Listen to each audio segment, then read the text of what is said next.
नमस्कार मित्रांनो, आपलं स्वागत आहे आपल्या युट्यूब चॅनल ॲक्शन फाउंडेशन मध्ये। बऱ्याच दिवसापासून मला मुलं कमेंट करत होते की सर एमपीएससीचा अभ्यास कसा करायचा, काय करायचा, त्याची स्ट्रॅटेजी पाठवा। बरोबर, तर मी आज त्यासाठी हा व्हिडिओ तयार केला आहे। मग मी म्हणजे काय माहिती का, एमपीएससी मध्ये 2-3 प्रकारचे लोक असतात। पहिला असतो की ज्याने आता अभ्यास सुरू केलाय किंवा करायचा विचार करतोय, म्हणजे ज्यांची आता डिग्री झाली आहे किंवा जे 12वी नंतर अभ्यास करायचा प्रयत्न करताय, त्यांना म्हणतात बिगिनर। दुसरे असे असतात जे 1-2 वर्षापासून अभ्यास करताय किंवा 3 वर्षापासून, मात्र त्यांचा एक पण रिझल्ट येत नाही, जे प्रिलिम पास होत नाही, असे दुसरे मुलं की ज्यांना नेमकं माहित नाही अभ्यास काय करायचा आहे।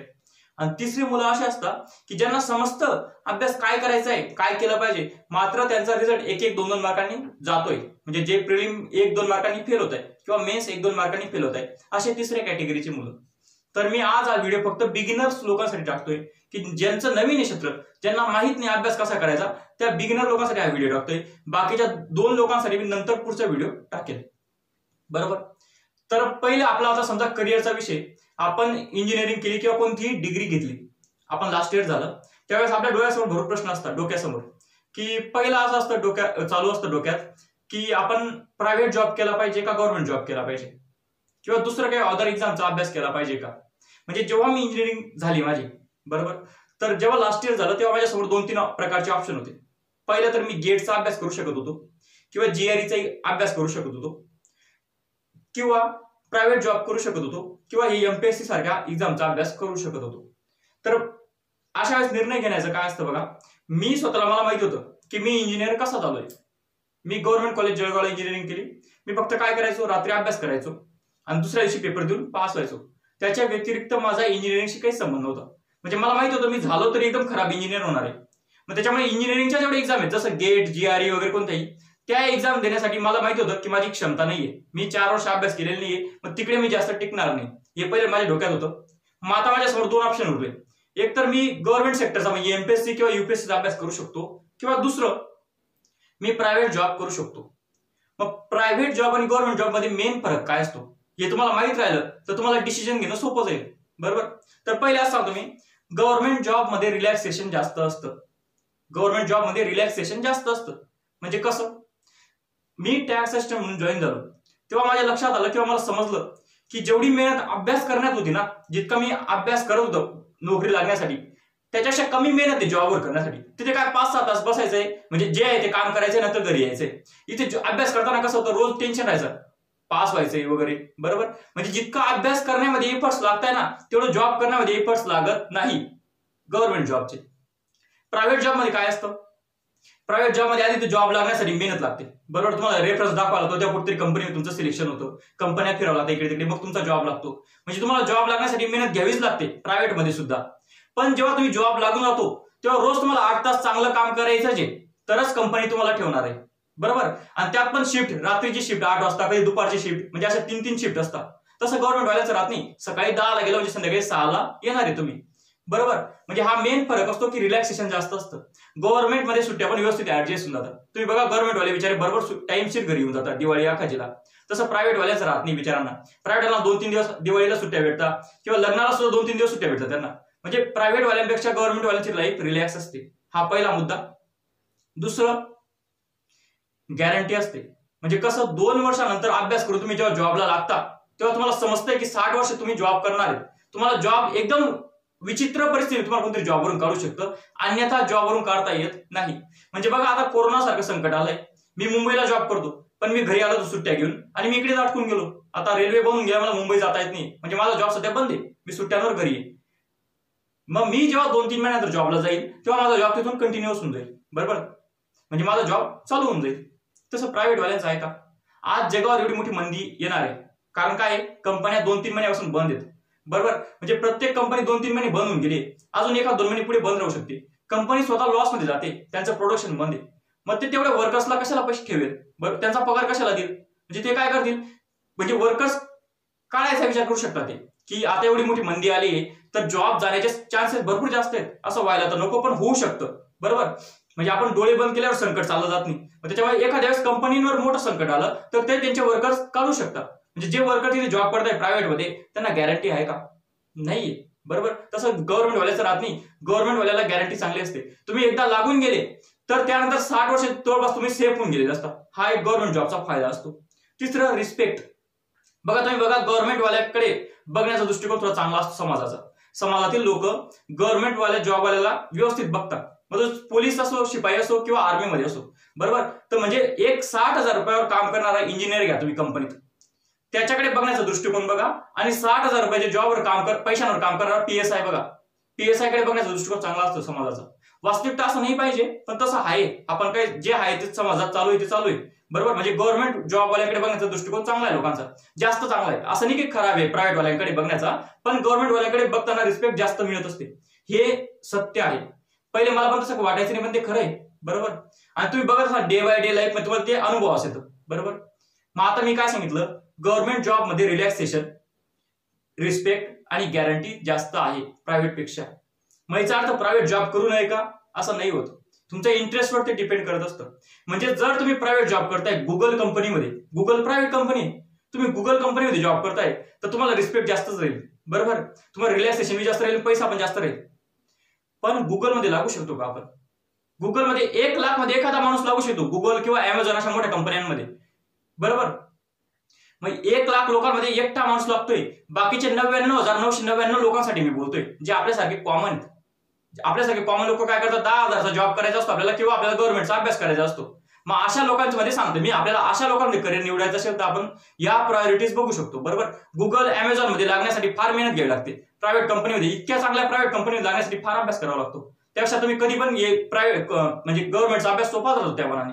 बरोबर. किंवा माझे काही मित्र आहेत ज्यांना 15-16 लाख पॅकेज आहे, म्हणजे माझ्यापेक्षा डबल टिबलचा पगार आहे त्यांना.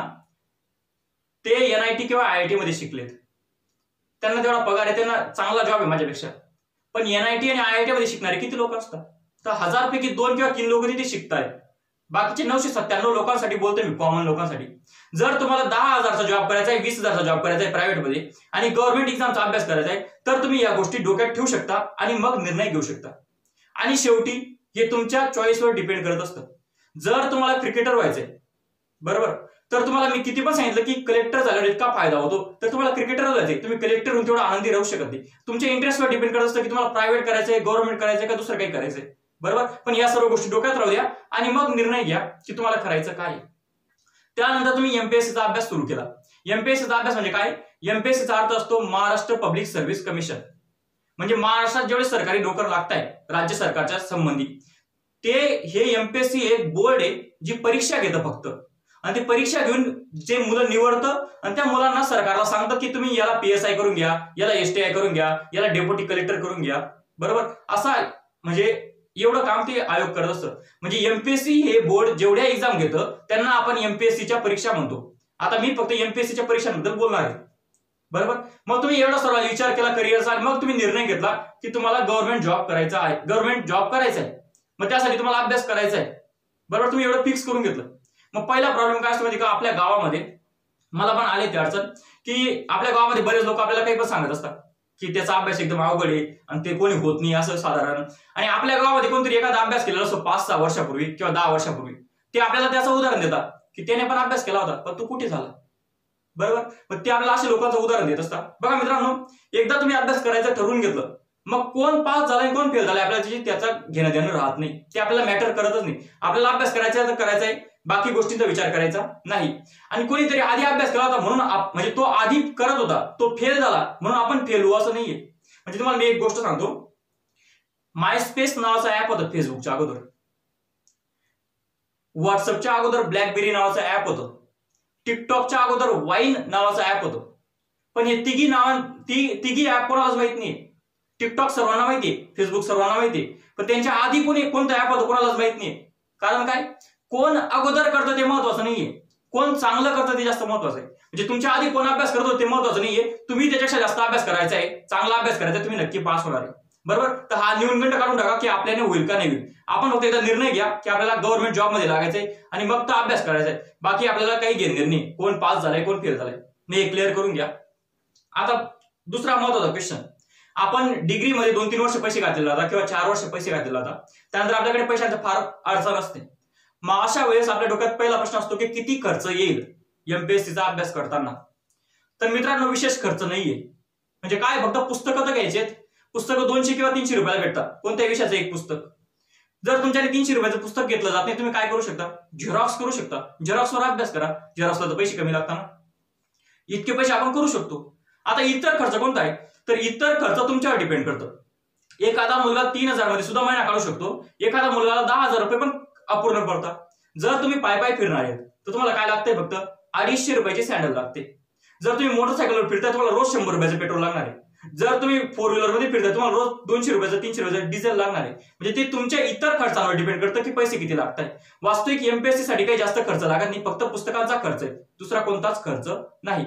मग त्यात पण तुम्ही पुण्यासारख्या सिटीमध्ये तर खर्च थोडा जास्त लागणार आहे, महागाई जास्त आहे. जळगाव सारख्या सिटीमध्ये तर तुम्हाला खर्च कमी लागणार आहे, बरोबर. मग कोणती सिटीमध्ये जायचं, तर मी तुम्हाला क्लिअर सांगतो. जर तुम्हाला क्लास 2 लेवलचा अभ्यास करायचा आहे, ग्रुप बी किंवा ग्रुप सी चा, तर तो जळगावमध्ये 100% होऊ शकतो. मी तिथे जाऊन पास झालोय. पण जर तुम्हाला राज्यसेवेचा अभ्यास करायचा आहे तर तुम्ही पुण्याला चालला जा. जळगावमध्ये तसं वातावरण पण नाही राज्यसेवेसाठी, आणि आपण आपोआप निगेटिव्ह होऊन जातो राज्यसेवेचा अभ्यास करत असतो जळगावमध्ये. तर म्हणजे असं नाही की राज्यसेवा होऊ शकत नाही जळगावमध्ये, पण फार रेअर केस आहे. जर तुम्हाला रिस्क घ्यायचीच नसेल तर राज्यसेवेचा अभ्यास करता तुम्ही फोकस नाही तर पुण्याला चालला जा. अदरवाईज तुम्ही ग्रुप बी आणि ग्रुप सी साठी जळगाव एकदम चांगलं आहे, कोणतीही सिटी चांगली आहे. मग असं एक महत्वाचं आहे. पैशांचं समजलं आपल्याला, तर एमपीएससी मध्ये पैशांसंबंधी मोठा खर्च कोणता आहे, तर मोठा खर्च हा आहे की क्लासचा खर्च, बरोबर. तर मग पहिला प्रश्न असा आहे की क्लास लावायचा का नाही लावायचा. बघा मित्रांनो, जर तुम्ही नवीन क्षेत्रात जाताय, नवीन आहे, तुम्हाला काय माहित नाही अभ्यास कसं करायचा काय करायचं, तर तुम्हाला गायडन्सची गरज आहे. तुम्ही विदाऊट गायडन्स आणि विदाऊट डायरेक्शन पास होऊ शकत नाही. मग तुम्ही ते गायडन्स किंवा डायरेक्शन कसं पण घ्या. तुम्ही ते गायडन्स किंवा डायरेक्शन तुमचा मित्र तुम्हाला सांगू शकतो, तुमचे रूम पार्टनर तुम्हाला सांगू शकता, किंवा जे अगोदर अभ्यास करताय ते सांगू शकता, किंवा एखादा मनुष्य युट्यूबवर सांगू शकतो तुम्हाला ऑनलाईन की कसा अभ्यास केला पाहिजे, किंवा तुम्ही क्लास लावू शकता. तुम्ही यांच्यापैकी कोणतेही ऑप्शन निवडा, पण तुम्हाला गायडन्स पाहिजेच आहे. गायडन्स शिवाय तुम्ही पास होऊ शकत नाही, बरोबर. आता समजा तुमच्याकडे पैसे आहेत आणि तुम्हाला वाटतंय की आपल्याला क्लास लावावा लागेल, फुकट तर काही कोणी गायडन्स करत नाही, मग तुम्ही आता क्लास लावण्याचा विचार केला, तर मग कोणता क्लास लावला पाहिजे, बरोबर. जनरली तर असं आहे की क्लासवाले पैसे जास्त घेत आहे, जेवढं ते तुम्हाला देत आहे त्यामाने पैसे जास्त घेत आहे. मग आपल्या समोर प्रश्न असतो की क्लास कोणता लावायचा. मग आपण काय करतो, आता समजा मी एसटीआयच्या एक्झाम मध्ये 1 नंबर आलोय, मी टॉपर होतो एसटीआयचा, तर मला 7-8 क्लासेस वाल्यांचे फोन आले की तुम्ही आमच्या क्लासमध्ये या, आमच्या स्टेजवर उभं राहा आणि भाषण करा. मी कोणत्याच क्लासच्या स्टेजवर गेलो नाही भाषण करायला, बरोबर. जर मी गेलो असतो तर काय झालं असतं बघा, त्यांनी माझा सत्कार केला असता, फोटो काढला असता, मी भाषण केलं असतं, फोटो काढले असते, आणि ते फोटो बॅनरवर लावून दिले असते, फेसबुकवर टाकले असते किंवा व्हॉट्सअपवर टाकले असते. मग आता नवीन मुलगा काय करतो, ते फोटो बघतो, ते व्हिडिओ बघतो, त्याला असं वाटतं की मी म्हणजे कोणताही टॉपर त्या क्लासमुळे पास झालाय, त्यांनी त्याला शिकवलं असेल म्हणून हा पास झाला, असा त्यांचा गैरसमज होतो. मुलं काय करतात, 40-50 हजार रुपये घेतात बिचारे आणि क्लासवाल्यांना देऊन येतात, बरोबर, आणि पैसे वाया चालले जातात त्यांचे, कारण की त्यांना माहित राहत नाही मी तिथे शिकलोय का नाही शिकलोय. ते फक्त काय बघतात, फोटो बघतात. तर ज्या क्लासच्या बॅनरवर खूप सारे फोटो आहेत तो क्लास लावायला पाहिजे असं नाहीये. असं काही करू नका की त्या क्लासचे बॅनर आहे म्हणून तिथे जायचंय तुम्हाला, ते फोटो कसे पण येऊ शकतात. आपण काय केलं पाहिजे, आपल्याला क्लास लावायचा आहे, आपण काय करायचं, क्लासच्या बाहेर उभं राहायचं. समजा तुम्हाला पीएसआय एसटीआय ची बॅच जॉईन करायची, तुम्ही काय करायचं, त्या क्लासमध्ये ऑलरेडी बॅच चालू असतात, ती बॅच सुटू द्यायची, त्याच्यातले मुलं बाहेर येऊ द्यायचे, आपण बाहेरच उभं राहायचं. मग जर 2-3 मुलं आले त्यांना विचारायचं की दादा आजचं लेक्चर कसं होतं, मग ते तुम्हाला सांगतील की आजचं लेक्चर चांगलं होतं. मग त्यांना विचारायचं कसं शिकवत आहे, म्हणजे सांगतील चांगलं शिकवत आहे. मग तुम्ही त्यांना विचारायचं की रेग्युलर लेक्चर होत आहे का, मग सांगतील ते बरोबर होत आहे. मग विचार करायचा की क्लास लावायचा आहे का नाही. मग काय करायचं, दुसऱ्या क्लासच्या बाहेर जायचं, दुसऱ्या क्लासच्या मुलांना पण हेच विचारायचं ज्यांची बॅच सुटली त्यांना, बरोबर. असे 3-4 क्लास फिरून आले का मग विचार करायचा की क्लास लावायचा आहे का नाही, कोणता क्लास लावायचा तो डिसिजन घ्यायचा. त्यात पण अजून दुसरी महत्वाची गोष्ट सांगतो मी, जर तुम्ही क्लासच्या बाहेर उभे आणि ते मुलं तुम्हाला सांगताय तर एक गोष्ट लक्षात राहू द्या, पहिला 1 महिना किंवा 2 महिना प्रत्येक क्लास चांगला शिकवतो. पहिले 1 किंवा 2 महिने प्रत्येक क्लासचे लेक्चर रेग्युलर होत असतात. कोणाला विचारायचं, मग ह्या मुलांना तर तुम्हाला विचारायचंच आहे, पण ज्या मुलांनी मागच्या वर्षी इथे बॅच केली, ज्या मुलांनी मागच्या वर्षी इथे बॅच केली असे मुलं भेटून जातात आपल्याला रूम मध्ये कुठे ना कुठे, बरोबर. कारण की बरेच लोक अभ्यास करत असतात. ज्या मुलांनी मागच्या वर्षी तिथे बॅच केली त्यांना भेटायचं आणि त्यांना विचारायचं दादा 1 वर्ष लेक्चर पूर्ण झाले होते का, 1 वर्ष यांनी चांगलं शिकवलं होतं का, तुम्हाला खरंच यांचा शिकवण्याचा फायदा झाला का, 1 वर्ष यांनी पूर्ण सिलेबस कंप्लीट केला आहे का, हे प्रश्न विचारायचे. जर त्या जुन्या विद्यार्थ्यांनी रिस्पॉन्स चांगला दिला तर क्लास लावायचा. म्हणजे मी टॉपर आहे, मी सांगतोय तुम्हाला की हा क्लास लावा म्हणून क्लास लावायचा नाही. तिथे जे मुलं शिकताय त्यांना विचारायचं, ज्यांनी पहिल्या वर्षी बॅच केली त्यांना विचारायचं आणि तरच क्लास लावायचा. नाहीतर पैसे वाया घालायचे नाही. कारण 30 ते 40 हजार रुपये देतो आपण, तर पैसे देताना काही वाटत नाही आपल्याला, पण कमवायला फार कष्ट घ्यावे लागतात. आपल्या घरच्यांनी 30-40 हजार रुपये कसे घेतले त्यांनाच माहित असतं. बरोबर. मी तुम्हाला माझं सांगतो, तर मला क्लास पेक्षा जास्त फायदा माझ्या रूम पार्टनरचा झाला होता. आम्ही 10-20 मुलं होतो एका 3 रूमांमध्ये. 3 रूम होते आमच्या, मोठ्या रूम होत्या. तर 10-20 लोक होतो. त्याच्यात एक जण होता संदीप खंडारे म्हणून. त्या मुलाने मला भरपूर फायदा केला. त्याने मला गायडन्स भरपूर चांगलं केलं. कोणते पुस्तक वाचायचे ते सांगितलं. तुम्हाला हे कोणीच सांगू शकत नाही की प्रश्न काय येणार आहे, पण हे नक्की सांगू शकते की कोणते पुस्तकं वाचले पाहिजे, कोणते नाही वाचले पाहिजे. बरोबर. तर त्या मुलाने मला ते सांगितलं. मला त्याचा जास्त फायदा झाला क्लासपेक्षा. म्हणजे माझे 33 हजार वाया गेले असं म्हटलं तरी चालेल. बरोबर. असं तुमचं होऊ नये म्हणून तुम्ही ही स्ट्रॅटेजी वापरा. क्लासच्या बाहेर उभं राहायचं, आपली माहिती विचारायची आणि मग क्लास लावायचा. तुम्ही क्लास लावून घेतला समजा, त्यानंतर बऱ्याच गोष्टी असतात निगेटिव्ह करणाऱ्या. म्हणजे एमपीएससी क्षेत्रात पास होणं एवढं अवघड नाहीये. प्रॉब्लेम काय आहे की कंटिन्युअस आपल्याला अभ्यास करायचा आहे डोक्यात ठेवणं, नाही तर आपल्या गोष्टी डोक्यात वेगळेच विचार चालू होऊन गेलेले असतात. बरोबर. तर मग ते निगेटिव्ह करणारी गोष्ट कुठे भेटू शकते. आपण क्लासमध्ये बसलोय, आता आम्ही क्लासमध्ये बसलो होतो, मग माझा मित्र होता म्हणजे क्लासमध्ये, त्याने मला विचारलं अनिकेत आपले सर एवढे हुशार आहेत म्हणे, मग हे इतक्या दिवसापासून अभ्यास करताय, मग हे आपल्याला कशाला पास होऊ देतील म्हणे. बरोबर. मग म्हणजे कुठे ना कुठे माणूस निगेटिव्ह होऊन जातो. तर एक गोष्ट लक्षात राहू द्या की आपला शिक्षक हा फक्त आपला शिक्षक असतो. तो त्या एमपीएससी आयोगासमोर परीक्षार्थी असतो. बरोबर. म्हणजे त्याच्या डोक्यात पण तेच टेन्शन असतं जे आपल्या डोक्यात टेन्शन आहे. बरोबर. त्याच्या विचारात तेवढाच प्रेशर असतो जेवढा आपल्याला प्रेशर असतो. म्हणून त्याच्याशी कंपेअरिंग करणं चुकीचं आहे. दुसरं महत्वाचं, तुमचा शिक्षक हा फक्त त्याच्या विषयात पंडित असतो. म्हणजे जर तुमचा इतिहासाचा शिक्षक आहे, त्याला इतिहास चांगला येत असणार तुमच्यापेक्षा, पण कदाचित त्याचं विज्ञान तुमच्याशी वीक असेल. बरोबर.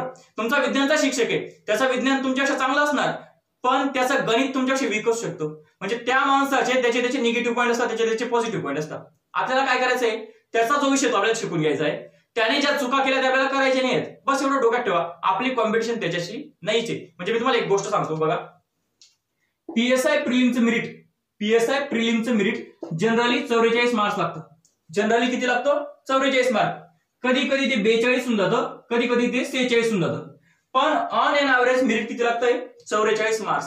मग आपल्या डोक्यात काय ठेवायचंय की आपल्याला समजा पीएसआय व्हायचंय, तर आपल्या डोक्यात फक्त एवढी गोष्ट ठेवा की आपल्याला ह्या 44 मार्क पेक्षा 2 मार्क जास्त पाडायचे, म्हणजे मेरिट पेक्षा 2 मार्क जास्त पाडायचे. बरोबर. आपल्याला काहीच घेणं नाही किती लोक हुशार आहेत, किती मोठी कॉम्पिटिशन आहे, 5-6 लाख लोक अभ्यास करताय, आपल्याला त्याच्याशी घेणं नाहीये. आपल्याला किती मार्क पडायचे? 44 पेक्षा 2 मार्क जास्त पडायचे. बाकी गोष्ट टेन्शन घ्यायचं नाही. म्हणजे मी तुम्हाला एक गोष्ट सांगतो, एसटीआय 2017ला मी मेन्स दिली. एसटीआय 2017ला मी मेन्स दिली. नवीन अभ्यास चालू केला होता. जागा होत्या 250. जागा किती होत्या? 250. मी 13 मार्कांनी फेल होऊन गेलो. 13 मार्कांनी मी फेल होऊन गेलो. बरोबर. आणि एसटीआय 2019 ह्या वर्षी जागा होत्या 33. त्यात पण मुलांच्या जागा किती होत्या? 8. म्हणजे मला महाराष्ट्रात पहिल्या 8 मुलांमध्ये यायचं होतं. माझा नंबर किती आला? 1. मी 1 नंबर आलो. म्हणजे काय, जागा कमी होत्या, जागा जास्त होत्या. मग काय होतं नेमकं, जेव्हा जागा कमी होत्या तेव्हा माझ्या डोक्यात फार टेन्शन असेल, मी फार निगेटिव्ह होऊन गेलो होतो. म्हणजे निगेटिव्हिटी येत असते डोक्यामध्ये की काय, की 8च मुलं आहेत, महाराष्ट्राच्या पहिल्या 8 मध्ये यायचे, किती टेन्शन असणार. बरोबर. जे 8 मुलं पास झाले ते प्रत्येकच्या डोक्यात टेन्शन होतं. बरोबर. माझा एक मित्र आहे गजानन सपकाळे, तो पण एएसओ मध्ये महाराष्ट्रात 1 नंबर आला होता त्यांच्या कास्टमध्ये. बरोबर. त्याने मला काय सांगितलं होतं, म्हणे अनिकेत जागा 33 राहू दे किंवा 300 राहू दे, म्हणे तुला जर 140 मार्क मिळाले तर तू एसटीआय फिक्स तेवढं डोक्यात राहू दे म्हणे. आणि खरं आहे ते. म्हणजे काय, जागा 33 असो का 300 असो, मला किती मार्क पडायचे होते? 140. मला किती मार्क मिळाले? 143. मला 140च्या वरती जायचं होतं फक्त. मेरिट किती लागलं? 139. मेरिट किती लागलं? 139. जर मी हा विचार करत बसलो असतो की इतके लोक आहेत आणि इतक्या लोकांचं माझ्या डोक्यात टेन्शन आहे, तर मी पास झालो नसतो. मी फक्त काय विचार केला की मला 140 मार्क पडायचे, मेरिट याच्या खालीच लागणार आहे. बरोबर. मला 143 पडले, मेरिट किती लागलं? 139. म्हणजे महत्वाचं काय, किती हुशार लोक आहे, तुमचे शिक्षक किती हुशार आहे, बाकीचे मित्र किती हुशार आहे, ते महत्वाचं नाहीये. आपल्याला फक्त मेरिट पेक्षा 2 मार्क जास्त पडायचे एवढं डोक्यात राहू द्या. तुम्ही आपोआप अभ्यास करणार. समजलं असेल तुम्हाला. मग क्लासचं तुमचं समजलं असणार तुम्हाला काय करायचं काय नाही. त्यानंतर पुढचा प्रश्न असतो की अभ्यास किती वेळ करायचा. पुढचा प्रश्न काय असतो, अभ्यास किती वेळ करायचा. आता समजा तुम्हाला बॉडी बनवायची, मग तुम्ही काय करता, जिम लावायला जाता. मग तुम्ही समजा जिम मध्ये गेले, तिथे जिमचा ट्रेनर असतो, ट्रेनरची बॉडी चांगली असते जिमच्या, त्याचे 6 पॅक ऍब्स वगैरे असतात. मग तुम्ही त्याला विचारलं की का हो सर, मला तुमच्यासाठी बॉडी बनवायची आहे, मी किती वेळ व्यायाम केला पाहिजे. तो काय करेल, एखादा डंबेल्स घेऊन तुमच्या डोक्यात घालून फेकेल. बरोबर, हा प्रश्न चुकीचा आहे. किती वेळ व्यायाम केला पाहिजे, तुम्ही जिम मध्ये किती व्यायाम करता ते महत्वाचं नाहीये, तुम्ही किती बरोबर व्यायाम करताय. बरोबर, तुम्ही चुकीचा व्यायाम करून फायदा नाही, तुम्ही किती बरोबर व्यायाम करताय आणि किती कन्सिस्टन्सीने व्यायाम करताय. म्हणजे एकाच दिवशी 12 तास व्यायाम करून चालत नाही. आता माझ्यासारखा माणूस गेला, मी काय करेल, पहिल्या दिवशी 4 तास व्यायाम करेल, दुसऱ्या दिवशी 4 तास व्यायाम करेल, तिसऱ्या दिवशी घरीच झोपून राहील, माझ्याने व्यायाम होणार नाही. बरोबर, किती म्हणजे जास्त व्यायाम करता ते महत्वाचं नाही, किती कन्सिस्टन्सीने व्यायाम करताय. एका दिवशी 12 तास व्यायाम करून फायदा होतो का, नाही. तुम्हाला 12 महिने रोज 1 तास व्यायाम करावा लागतो. सेम इकडे एमपीएससी मध्ये किती वेळ अभ्यास करता हा प्रश्नच चुकीचा आहे. तुम्हाला रोज अभ्यास करायचा आहे, मग तो 3 तास असो का 4 तास असो, रोज 12 तास अभ्यास करायची गरज नाही. पण तुम्हाला कन्सिस्टन्सीने म्हणजे कॉन्स्टंट अभ्यास करायचा आहे, की तुम्हाला 1 वर्ष रोज अभ्यास करायचा आहे, डोक्यात फिट राहू द्या. बरोबर, म्हणजे रोज 12 तास अभ्यास करायची गरज नाही, पण तुम्हाला रोज कंटिन्युटीने अभ्यास करायचा आहे, रोजचा अभ्यास रोज करायचा आहे, एवढं डोक्यात राहू द्या. म्हणजे किती वेळ अभ्यास करायचा हा प्रश्नच चुकीचा आहे. काही मुलं 12-12 तास अभ्यास करतात रोज, पण ते पास होत नाही, कारण की माहित नाही काय वाचायचंय काय नाही. म्हणजे मी तुम्हाला एक गोष्ट सांगतो बघा, राज्यसेवा प्रिलिमला पर्यावरण हा विषय 2 किंवा 3 मार्काला येतो आणि राज्यसेवा प्रिलिमला विज्ञान हा विषय 20 ते 22 क्वेश्चन येतात. म्हणजे पर्यावरणाचे 2 ते 3 क्वेश्चन येतात आणि विज्ञानाचे 20 ते 22 क्वेश्चन येतात. मग जर तुम्ही पर्यावरण 12-12 तास वाचताय आणि विज्ञान 1 तास वाचताय तर कसं चालेल. बरोबर, तुम्हाला विज्ञानाला जास्त वेळ द्यायचा आहे आणि पर्यावरणाला कमीच वेळ द्यायचा आहे, म्हणजे तेव्हा ते बॅलन्स होतं का नाही. म्हणजे तुम्ही किती वेळ वाचताय ते महत्वाचं नाहीये, कोणत्या विषयाला किती वेळ देताय, कोणत्या गोष्टीला किती व्हॅल्यू देताय ते जास्त महत्वाचं आहे. तुमचं वेळेचं नियोजन फार महत्वाचं आहे, कन्सिस्टन्सी महत्वाची आहे आणि कोणत्या गोष्टीला किती इम्पॉर्टन्स देणं हे फार महत्वाचं आहे. समजलं असेल तुम्हाला. बरोबर, तर जास्त वेळ अभ्यास करायचा आणि न्यूनगंड काढून टाका, पण तुम्हाला कंटिन्युटी ठेवायची, रोज अभ्यास करायचा आहे. बरोबर, हे तुम्ही लक्षात राहू द्या. समजलं असेल तुम्हाला. पुढे आता अभ्यास बद्दल मूळ बोलतो मी, की अभ्यास काय करायचा आहे, कोणते पुस्तक वाचायचे, कसे वाचायचे, ते मी आता तुम्हाला नियोजन कसं पाहिजे ते सांगतो मी तुम्हाला. बरोबर, पहिले तर एमपीएससी म्हणजे काय ते मी तुम्हाला सांगितलं. एमपीएससी हे एक बोर्ड आहे, म्हणजे एक कमिशन आहे, एक संस्था आहे, महाराष्ट्र पब्लिक सर्व्हिस कमिशन. हिचं काम काय आहे की परीक्षा घेणं, हिचं काम काय आहे परीक्षा घेणं. हे मूळ 3 प्रकारच्या परीक्षा घेतं, म्हणजे परीक्षा हे भरपूर घेतं, पण ढोबळ मानाने 3 परीक्षा हे घेतं. बरोबर, ब्रॉड जाड बोललो आपण तर 3 परीक्षा घेणार आहे ते. पहिलं काय, राज्यसेवा परीक्षा. राज्यसेवा परीक्षा, राज्यसेवा परीक्षेचा फॉर्मॅट कसा असतो, पहिले असते प्रिलिम. जे लोक प्रिलिम पास होतात कुठे पोहोचता, मेन्सला, आणि जे लोक मेन्सला पास होतात कुठे पोहोचता, इंटरव्ह्यूला. आणि मेन्स आणि इंटरव्ह्यूचे मार्क मिळून काय लागतं, मेरिट लागतं. आता या परीक्षेमध्ये कोणत्या कोणत्या नोकऱ्या असतात बघा, डेप्युटी कलेक्टर, डीवायएसपी, तहसीलदार किंवा बीडीओ क्लास 1 हे झाल्या क्लास 1च्या पोस्ट, किंवा बीडीओ क्लास 2, उपशिक्षणाधिकारी किंवा नायब तहसीलदार हे काय झाल्या क्लास 2च्या पोस्ट. अशा क्लास 1 आणि क्लास 2च्या पोस्ट असतात राज्यसेवा परीक्षामध्ये. मी मेन्स दिलीये पण इंटरव्ह्यूला कधी पोहोचलो नाही. बरोबर, त्यामुळे मी या परीक्षेचं काही बोलणार नाही, कारण मी स्वतःच ती पास नाही. बरोबर, ही पहिली परीक्षा. दुसरी परीक्षा असते ग्रुप बी ची. दुसरी परीक्षा असते ग्रुप बी ची, याला म्हटलं जातं क्लास 2 बनायच्या अगोदर. बरोबर, नॉन गॅजेटेड क्लास 2 ग्रुप बी ची. याच्यात 3 पोस्ट असतात, पीएसआय, एसटीआय आणि एएसओ. याच्यात 3 पोस्ट असतात, पीएसआय, एसटीआय आणि एएसओ. बरोबर, आणि तिसरं ग्रुप सी म्हणजे काय, क्लास 3च्या. ग्रुप सी म्हणजे क्लास 3च्या. याच्यात असतं एक्साइज पीएसआय, टॅक्स असिस्टंट आणि क्लर्क. बरोबर, या 3 पोस्ट असतात ग्रुप सी मध्ये. मेन या 3 परीक्षा घेतं, म्हणजे तुम्ही एकाच सिलेबसचा अभ्यास केला जनरली तर या 3 परीक्षा तुमच्या होणार आहेत त्यात. म्हणजे या 3 परीक्षांचा चान्स तुम्हाला वर्षात मिळणारच आहे. अजून अदर पण एक्झाम असतात, जसं फॉरेस्टची एक्झाम असते, बरोबर, वन सेवेची, किंवा काही एएमआय नावाची परीक्षा आहे ज्याला आपण आरटीओ म्हणतो. बरोबर, ती परीक्षा आरटीओ राहत नाही ते, पण एएमआय म्हटलं जातं, आरटीओ म्हणतो आपण त्याला जनरली. अशा बऱ्याच परीक्षा घेतोय आपलं एमपीएससी, ज्यांचे फॉर्म आपल्याला भरता येतात. बरोबर. म्हणजे एकाच अभ्यासामध्ये तुम्हाला इतके चान्स मिळणार आहे एका वर्षामध्ये, बरोबर. अजून 2-4 परीक्षा असतील, इतक्या तुम्हाला 4-5-6 परीक्षा भरता येतात फॉर्म. म्हणजे इतक्या परीक्षेचा तुम्हाला चान्स मिळतो एकाच सिलेबस मध्ये. म्हणजे असं नाही की एका वर्षात एकचदा परीक्षा द्यायची, म्हणजे राज्यसेवा फेल झाला म्हणजे तुमचं वर्ष संपलं, असं नाही. राज्यसेवा फेल झाले तुम्ही याचा अभ्यास करू शकता, हे झालं तर हे, म्हणजे असं नाही की एक वर्ष वाया जाणार आहे, बरोबर. तुम्ही एवढं 3 महत्त्वाच्या परीक्षा आहेत. यातलं बघा, ह्या 2 पोस्ट आणि ह्या 2 पोस्ट, ह्या 4 पोस्ट माझ्याकडे आहेत, बरोबर.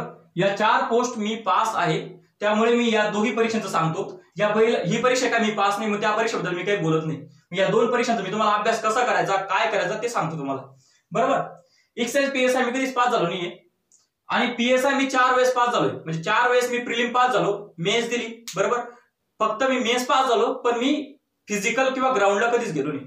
या दोघांची रचना कशी असते माहिती का, प्रिलिम आणि मेन्स.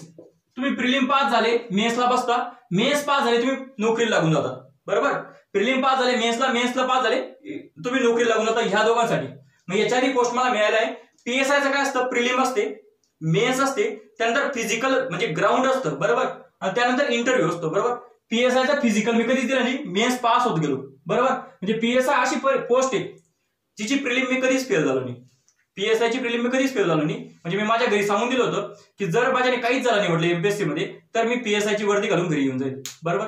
पण मला पीएसआय व्हायचं नव्हतं, कारण असं आहे डिपार्टमेंटची नोकरी, पोस्ट काही खराब नाहीये, पण ती डिपार्टमेंटची नोकरी आहे, टाइम कमी मिळतो, बरोबर. 24 तास ड्युटी असते अत्यावश्यक सेवांमध्ये पोलीस. मग पीएसआय साठी काय जॉब जास्त वेळ असतो, त्याच्याने काय असतं मला पुढचा अभ्यास करता येणार नव्हता. आता मी एसटीआय किंवा एएसओ झालो असतो, म्हणजे विचारी पोस्ट माझ्याकडे, पण जी पण पोस्ट घेतो विचारिंग मधली, तर तुम्हाला पुढचा अभ्यास करता येतो. आणि मला पण अभ्यास चालू आहे सध्या राज्यसेवेचा, त्यामुळे मी या परीक्षांकडे माझी प्रायोरिटी होती, पीएसआय मला व्हायचं नव्हतं.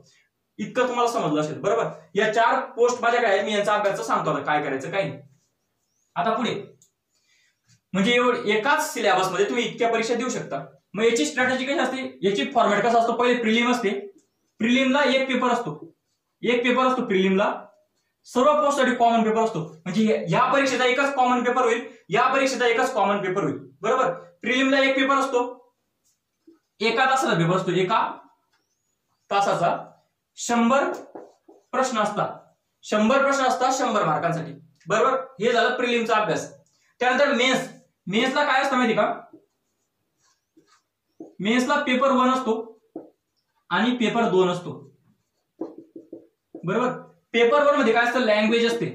लँग्वेज मध्ये कोणती लँग्वेज, मराठी आणि इंग्लिश. लँग्वेज कोणती असते, मराठी आणि इंग्लिश. 80 क्वेश्चन असतात आणि उरलेले 20 क्वेश्चन काय असतात, तो ऑदर. उरलेले 20 क्वेश्चन काय असतात, ऑदर. आणि पेपर 2 ला काय असतं, तर जो प्रिलिमचा अभ्यास केलाय आपण, बरोबर, जो प्रिलिमचा अभ्यास केलाय तोच कुठे कामाला येतो, पेपर 2 ला. प्रत्येक एक्झामचा पेपर 2 वेगळा होईल. पीएसआयचा पेपर 2 वेगळा राहील, एसटीआयचा पेपर 2 वेगळा राहील, एएसओचा पेपर 2 वेगळा राहील. यांचं पण सेम आहे, प्रत्येकाचा पेपर 2 वेगळा राहील.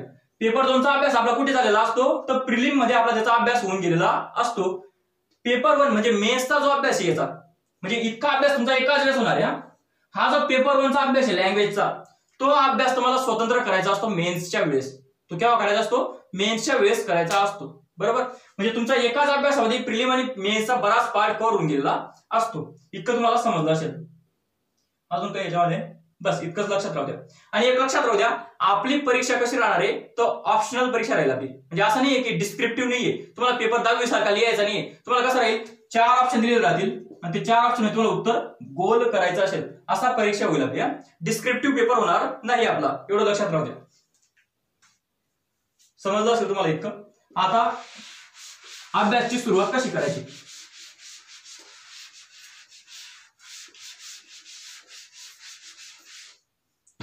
अभ्यासाची सुरुवात कशी करायची, काय करायचं, तुम्हाला ग्रुप बी आणि ग्रुप सी चा अभ्यास करायचा आहे, बरोबर. काय करायचं, सर्वात सिलेबस काढून घ्यायचा. सिलेबस म्हणजे काय, अभ्यासक्रम.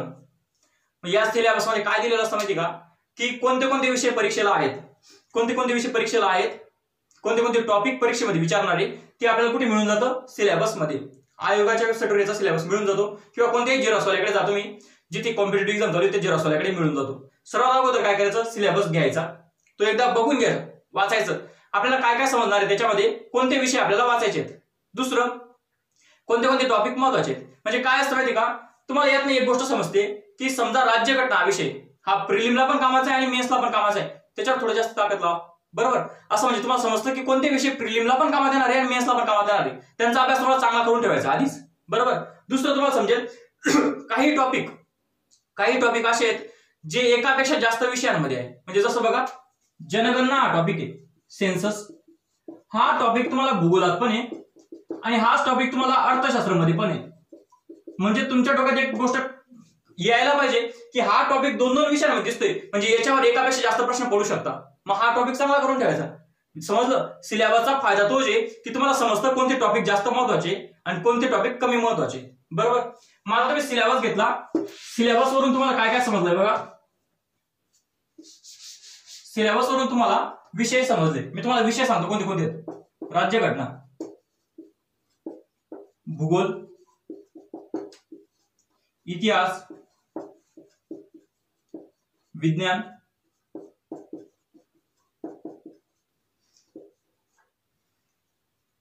अर्थशास्त्र,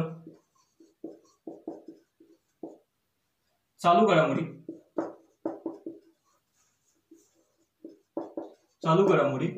आणि 7वं गणित व बुद्धिमत्ता.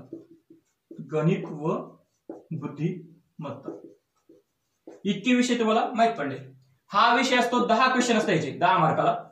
प्रिलिमचं बोलतोय मी, प्रिलिमचं बोलतोय. हा विषय असतो 10 मार्कांना आणि उरलेले सर्व विषय किती मार्काला असतात? 15 मार्काला असतात. म्हणजे 15 × 90 आणि 10 100. बरोबर, इतके विषय असतात. कधी कधी काय होतं, राज्यघटनेचे 11 क्वेश्चन येऊन जातात, भूगोलाचे 14 येऊन जातात. बरोबर, म्हणजे एक खालीवर होऊ शकतं, इतके एक्झॅक्ट नाहीये, पण जनरली हे 10 क्वेश्चन असतात आणि बाकी सर्वांचे 15-15 क्वेश्चन असतात ऑन एन ऍव्हरेज, एवढं आपण समजू शकतो. तुम्हाला इतकं माहित पडलं कशावरून? सिलेबसवरून. तुम्हाला विषयाचे नाव क्लिअर होऊन गेले. आता प्रत्येक विषयाला वाचायचं काय, तुम्हाला पुस्तकं कोणते कोणते वाचायचे आहेत. 2 प्रकारचं मटेरियल असतं, लक्षात राहू द्या. एक असतं बेसिक मटेरियल. बेसिक म्हणजे काय? पाठ्यपुस्तकं. पाठ्यपुस्तकं म्हणजे काय? 5वी ते 10वी चे पुस्तकं. बघा, तुम्ही हे सर्व विषय आधी वाचलेत. बरोबर, हे 2 सोडून द्या, पण हे सर्व विषय तुम्ही आधी वाचलेत. कुठे वाचले? 5वी ते 10वी पर्यंत विज्ञान होतं का नाही? भूगोल पण होतं तुम्हाला, अर्थशास्त्र 9वी आणि 10वी ला होतं, इतिहास पण होता तुम्हाला, राज्यघटना म्हणजे नागरिक शास्त्र. बरोबर, हे सर्व विषय तुम्ही कुठे वाचले? 5वी ते 10वी पर्यंत वाचले. मग त्याचे पुस्तक पण महत्वाचे आहेत का नाही? कारण परीक्षा तुम्हाला कशासाठी आहे? महाराष्ट्र शासनाच्या नोकरीमध्ये लागण्यासाठी, गव्हर्नमेंट. तर तुम्हाला महाराष्ट्र शासनाने जे पुस्तक काढले 5वी 10वी ते पुस्तक वाचले पाहिजे का नाही? मग एक पहिले पुस्तक असतात बेसिक पुस्तकं आणि दुसरे पुस्तक असतात रेफरन्स बुक. त्यांना म्हटलं तर संदर्भ ग्रंथ. काय म्हटलं त्यांना? Reference book. बरोबर, हे 2 प्रकारचे मटेरियल तुम्हाला वाचायचे आहेत. मग रेफरन्स बुक म्हणजे काय? समजा तुम्ही बीएससी करताय, बीएससी केमिस्ट्री चालू आहे तुमचं, केमिस्ट्री 1चा पेपर आहे तुमचा. तुम्हाला काय माहिती असतं? युनिव्हर्सिटीचा पेपर आहे, तुम्हाला माहिती असतं निराली पब्लिकेशनचं बुक आणायचे, त्याच्यातले प्रश्न येणार आहे. तसं एमपीएससी मध्ये राहत नाही. तुम्हाला असं सांगू शकत नाही कोणी की राज्यघटनेचं पुस्तक हे आणि या पुस्तकाचे प्रश्न येणार आहे. तुम्हाला एकापेक्षा जास्त पुस्तकं असतात, तुम्हाला पुस्तक निवडावं लागतं आणि ते पुस्तक वाचून जावं लागतं. बरोबर, म्हणजे त्याला म्हटलं तर रेफरन्स बुक. एका विषयाला एकापेक्षा जास्त रेफरन्स बुक आहेत, आपल्याला वाचायचे नाहीयेत. मी वाचलेले नाहीयेत. कोणते पुस्तकं वाचायचे ते सांगतो मी. कोणते पुस्तक वाचायचे रेफरन्स मध्ये? पहिले मी बेसिक बद्दल बोलतो, नंतर रेफरन्स आपण बोलूयात. बेसिक मध्ये काय होतं मग? 5वी ते 10वी म्हणजे किती होऊन गेले ते? 6 पुस्तकं. 5वी 10वी म्हणजे प्रत्येक विषयाची 6 पुस्तकं. किती विषय आहेत आपल्याला? 5 विषय आहेत. 6 पंचे 30. 30 पुस्तकं होऊन गेले बेसिकचे. आपल्याला 30 पुस्तकं वाचायचे नाहीयेत. काय सांगितलं मी? आपल्याला 30 पुस्तकं वाचायचे नाहीयेत. आपल्याला तेच पुस्तकं वाचायचे जे पुस्तकामधला आयोग प्रश्न विचारतं. बघा, आयोग आहे ना, भूगोलाचे, इतिहासाचे आणि विज्ञानचे प्रश्न विचारतं बेसिक मधनं. या दोघी विषयांचे बेसिक मध्ये पुस्तक प्रश्न येत नाही. मग आपल्याला यांचे कोणते कोणते पुस्तकं वाचायचे ते सांगतो मी. म्हणजे आपल्याला एवढे 30 बेसिकचे पुस्तकं वाचत नसायचे नाहीये. बरोबर, मग आपल्याला कोणते पुस्तक वाचायचे ते सांगतो मी. बघा, भूगोलाचं 9वी आणि 10वी जुनं, 9वी आणि 10वी जुने सिलेबस. आता नवीन सिलेबस आलाय तो वाचायचा नाही आपल्याला. जुनं सिलेबसचं 9वी आणि 10वीचं पुस्तक वाचायचंय भूगोलाचं. बरोबर, इतिहासाचं 8वी आणि 11वी याचे जुने सिलेबसचे बुक वाचायचे आपल्याला. याचे काय? जुने सिलेबसचे बुक वाचायचे आहेत. आणि विज्ञान याचं 8वी 9वी आणि 10वी याचं न्यू सिलेबसचं बुक वाचायचं आहे आपल्याला. म्हणजे आपल्याला किती पुस्तक वाचायचे? 1 2 3 4 5 6 7. 7 पुस्तकं वाचायची आपल्याला, एवढे 30 पुस्तकं वाचण्याची गरज नाही. म्हणजे या बेसिकचे 7 पुस्तकं वाचा, यांच्यामध्ये तुमचे 5 ते म्हणजे 7 ते 10 मार्क कव्हर होऊन जातात. म्हणजे प्रिलिमला 7 ते 10 क्वेश्चन यांच्यावर येणार आहेत. आपण चुकी काय करतो, आपण नवीन अभ्यास केलेला असतो, सुरू केलेला असतो, आपल्याला फार हाऊस असते मोठे मोठे पुस्तक वाचायची, नवीन बरोबर. आपण हे सोडून देतो बेसिक आणि मोठ्या पुस्तकांकडे चालला जातो. एकदम चुकीची गोष्ट आहे. कधी पण बेसिक गोष्टींना जास्त महत्व दिलं पाहिजे, कधी पण बेसिक गोष्टींना जास्त महत्व दिलं पाहिजे.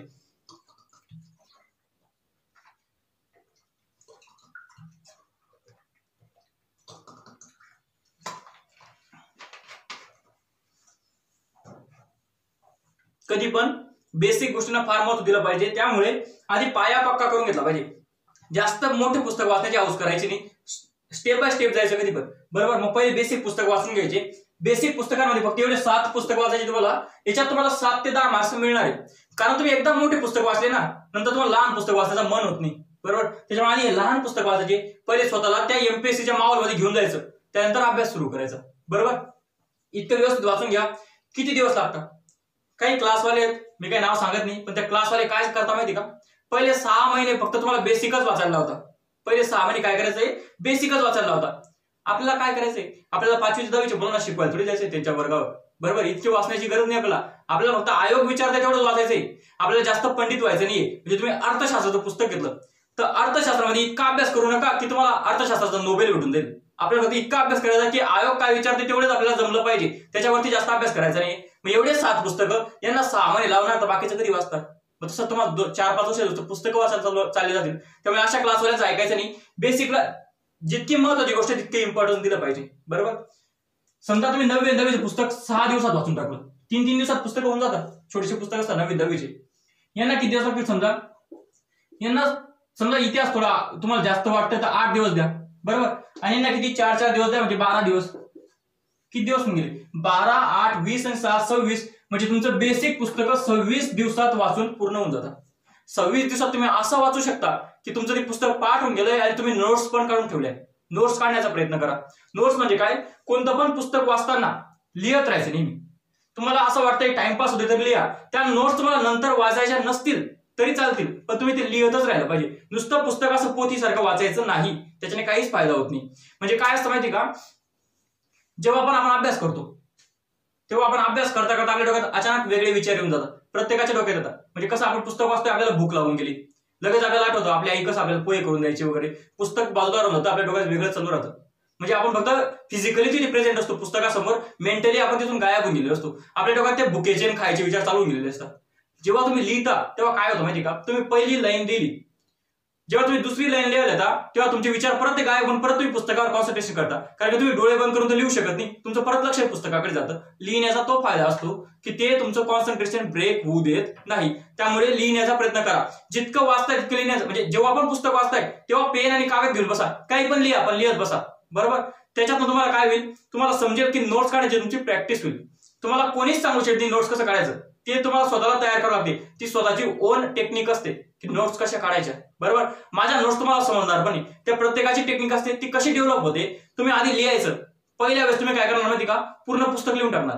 दुसऱ्या वेळेस जेव्हा लिहिणार तेव्हा तुम्हाला समजेल की हे काही कामाचं नव्हतं, अर्ध्याच गोष्टी 50% गोष्टी कामाच्या आहेत, बरोबर. तिसऱ्या वेळेस जेव्हा तुम्ही वाचता तेव्हा तुम्हाला समजतं या 50% सुद्धा 25% माझ्या लक्षात आहे, म्हणजे 25% तुम्ही लिहिता. चौथ्या वेळेस जेव्हा तुम्ही वाचता तेव्हा तुम्हाला समजतं हे 25% सुद्धा 5% महत्वाचं होतं, बाकी 20% तर मला असं विचारत नाही आयोग. मग ते 5% आपण काढतो, लिहितो, त्याला म्हटलं जातं नोट्स. म्हणजे पुस्तकाचं सर्वात महत्वाचे 5% तुम्ही लिहून ठेवणं, याला म्हटलं जातं नोट्स. आणि ह्या नोट्स कशा काढाव्या लागतात की कोणत्या गोष्टी महत्वाच्या आहेत, कोणत्या गोष्टी काय आहेत, हे केव्हा समजतं आपल्याला, जेव्हा आपण स्वतः लिहितो, बरोबर. जेव्हा आपण स्वतः लिहितो तेव्हा आपल्याला समजतं हे वायफळ गोष्टी आहेत. त्यामुळे लिहत राहा, जितकं जास्त लिहिता तितकं लिहिण्याचा प्रयत्न करा, नुसतं वाचत बसू नका. मग हे गोष्ट तुम्हाला 26 दिवसामध्ये तुमचं पूर्ण बेसिक होऊन गेलंय. पहिला 1 महिना तुम्ही पूर्ण बेसिक वाचलं. काही लोक काय करतात माहिती का, भूगोलाचा विषय घेतला तर 9वी 10वी त्यांनी बेसिक वाचलं, त्याच्यानंतर ते डायरेक्ट रेफरन्स बुक सुरू करून देतात. म्हणजे दुसरा विषय सुरू करत नाही ते, तोच विषय पूर्ण करून घेतात. तसं पण बरोबर आहे, ते तुमच्यावर डिपेंड करतं. तुम्ही एक तर पूर्ण बेसिक वाचून घ्या किंवा बेसिक वाचताना लगेच रेफरन्स करून तो विषय कंप्लीट करून घ्या. ते तुमच्या चॉईसवर डिपेंड करतं, त्याच्यामध्ये काही खराबी नाही, बरोबर. समजा आपण हे पूर्ण बेसिक वाचून घेतलं पहिले 26 दिवस, म्हणजे तुम्हाला एमपीएससीच्या 3 विषयांची नॉलेज येऊन गेलंय. काय नाही की तुम्हाला माहित पडून गेले 3 विषय, बरोबर. आता पुढे रेफरन्स बुक.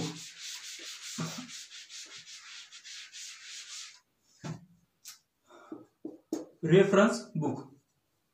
आता तुम्हाला रेफरन्स बुक निवडायचे आहेत. मी काय सांगितलं तुम्हाला, प्रत्येक विषयाला एकापेक्षा जास्त रेफरन्स बुक आहेत. मग कोणतं बुक वाचायचं? बरोबर. काय असतं, एकदा तुम्ही चुकीचं पुस्तक वाचून घेतलं आणि त्याच्यात प्रश्न आले नाही तर नंतर बरोबर पुस्तक वाचलं जात नाही आपल्याने, तेवढी आपली हिंमतच होत नाही. त्याच्यामुळे काय करायचं, पुस्तक निवडताना सावकाश निवडायचं. लगेच घाई करून कोणतं पण पुस्तक मार्केटमधून विकत घ्यायचं नाही. बरोबर. पहिले 2-3 लोकांना विचारायचं, हुशार लोकांना, आणि मग आपला निर्णय घ्यायचा की कोणतं पुस्तक आपल्याला वाचायचंय. आणि एकदा पुस्तकचा निर्णय घेतला गेला त्यानंतर आपल्या पुस्तकावर विश्वास ठेवायचा, दुसऱ्या पुस्तकाच्या नादी लागायचं नाही. म्हणजे आपण काय करतो, समजा इतिहासासाठी 2-3 पुस्तक आहेत, समजा एक ग्रोव्हरचं पुस्तक आहे आणि एक रंजन कोळंबे सरांचं पुस्तक आहे. आपण काय करतो, आपण रंजन कोळंबे सरांचं पुस्तक वाचत राहतो, चांगलं पुस्तक आहे, आणि आपल्या बाजूचा ग्रोव्हरचं पुस्तक वाचत राहतो. आपण आपलं पुस्तक सोडून तर ग्रोव्हर उचलून घेतो. असं करू नका. पुस्तक सावकाश निवडा, आपल्या पुस्तकांना भरोसा राहू द्या. मग पुस्तक निवडायचं कसं, तर जे पण टॉपर आले कोणत्या पण परीक्षेत ते काय करतात, स्वतःची बुक लिस्ट टाकतात. आपण काय करायचं, 3-4 लोकांची बुक लिस्ट घ्यायची. बरोबर. 3-4, जास्त पण नाही, 2-3 लोकांची बुक लिस्ट घ्यायची. त्यात बघायचं की एका विषयासाठी कोणतं पुस्तक कॉमन आहे. समजा एखादा माणूस आहे, त्याने रंजन कोळंबे सरांचं ज्ञानदीपचं पुस्तक वापरलं असणार क्वालिटीसाठी, म्हणजे राज्यघटनेसाठी. दुसरा एखादा टॉपर आहे, त्याने काय केलं असणार, लक्ष्मीकांत आणि ज्ञानदीपचं पुस्तक वापरलं असणार. तिसरा कोण आहे, तिसऱ्याने रंजन कोळंबे सरांचं आणि लक्ष्मीकांतचं पुस्तक वापरलं असणार. तुम्हाला काय समजतंय की रंजन कोळंबे सरांचं राज्यघटनेचं पुस्तक सर्वजण वापरताय, पण ते कॉमन पुस्तक म्हणजे महत्वाचं असेल का नाही, ते कॉमन पुस्तक निवडा. बरोबर. आणि ते पुस्तक तुम्ही निवडा. म्हणजे समजलं काय केलं मी, की तुम्ही 2-3 टॉपर लोकांची लिस्ट घ्या, त्याच्यात जेवढे कॉमन पुस्तक आहे सर्वजण वाचताय का नाही ते महत्वाचे, ते तेवढे निवडा तुम्ही. मी प्रत्येक विषयासाठी फक्त एकच पुस्तक वाचलंय, बाकी लोक एकापेक्षा जास्त पुस्तक वाचता. बरोबर. तुम्हाला एक गोष्ट क्लिअर करून घ्या, तुम्हाला जास्त पुस्तक वाचायचे नाहीयेत. तुम्हाला पुस्तक एकदा फायनल करायचं आहे आणि तेच पुस्तक परत परत वाचायचं आहे. बरोबर. म्हणजे तुम्ही जे पुस्तकं निवडले त्यांच्यातले प्रश्न जायला नको, त्यांच्यातले प्रश्न विचारले आयोगाने तर ते चुकायला नको. तुम्ही जास्त पुस्तक वाचून फायदा नाहीये. म्हणजे तुम्हाला एक गोष्ट सांगतो मी, जे लोक फेल झालेले असतात ना त्यांनी जास्त पुस्तक वाचलेले असतात, जास्त नंबर ऑफ पुस्तक वाचलेले असतात, त्यांची बुक लिस्ट मोठी असते. पण जे लोक पास झालेले असतात त्यांची बुक लिस्ट छोटी असते, त्यांचे नंबर ऑफ पुस्तक कमी असतात पण त्याच्या नंबर ऑफ रीडिंग जास्त असतात. म्हणजे त्यांनी एकच पुस्तक जास्त वेळेस वाचलेलं असतं. त्याच्यामुळे जास्त पुस्तक वाचायच्या भानामध्ये पडू नका. एकच पुस्तक निवडा, परत परत वाचा. मी माझी बुक लिस्ट तुम्हाला व्हिडिओच्या डिस्क्रिप्शन मध्ये लिहून पाठवली आहे पीडीएफ मध्ये, तेवढी एकदा बघून घ्या. मी प्रत्येक पुस्तकासाठी, प्रत्येक विषयासाठी एक पुस्तक वापरलं आहे. समजलं. रेफरन्स बुक, आणि ते एक पुस्तक तुम्हाला वाचायचं आहे. मग कशी स्ट्रॅटेजी ठेवणार तुम्ही, पहिला 1 महिना तुमचा गेला बेसिक वाचण्यामध्ये. पुढच्या महिन्यापासून बघा तुमचे विषय कोणते बघा, जिओग्राफी, इकॉनॉमिक्स, पॉलिटी म्हणजे राज्यघटना, हिस्ट्री आणि सायन्स, भूगोल, अर्थशास्त्र, राज्यघटना, इतिहास आणि विज्ञान, इतके तुमचे विषय आहेत. प्रत्येक विषयाला 20-20 दिवस द्या. प्रत्येक विषयाला किती दिवस द्या, 20-20 दिवस द्या. 20 दिवसामध्ये विषय वाचला जातो जनरली. बरोबर. 20 दिवसामध्ये एकदा विषय वाचला जातो, ते पुस्तक वाचलं जातं. काही लोकांचा स्पीड कमी असतो, त्यांना 25 दिवस लागतील. काही लोकांचा स्पीड जास्त असतो, त्यांना 18 दिवस लागतील. पण ऑन एन ऍव्हरेज 20 दिवसामध्ये पुस्तक होऊन जातं बऱ्यापैकी.